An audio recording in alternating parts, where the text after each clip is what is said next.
Hello, this is me, looking rather grim and dim in my black shirt and gray tie. I'll get that out in the light a little bit more.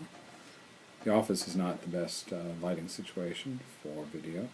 I also have way too much headroom in the shop because I'm shooting portrait.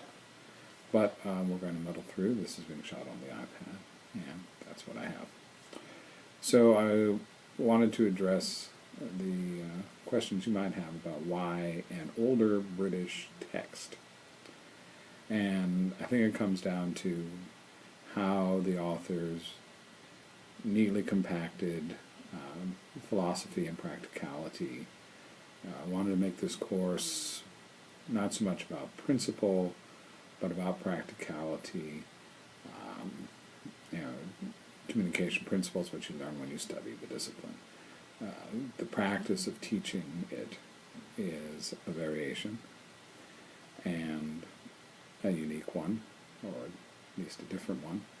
And so this book, for me, in its opening statements about its philosophy and approach, really nailed some things that I thought were important.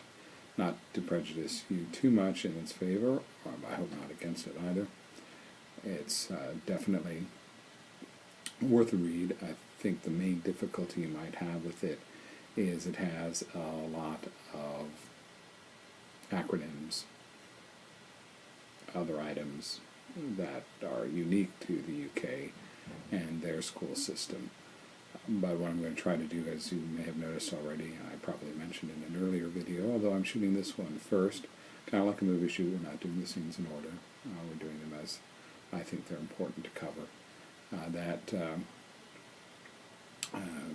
We're going to tie things in the course back to the current Idaho state standards and other ones like Common Core as much as we can, so that when you're looking at this, reading the books and dealing with content, maybe out doing a web search for content, you'll always be pulling them back to, or at least knowing where in the matrix of the requirements for communication, teaching, and learning in Idaho this is supposed to fit, at least where I think they fit.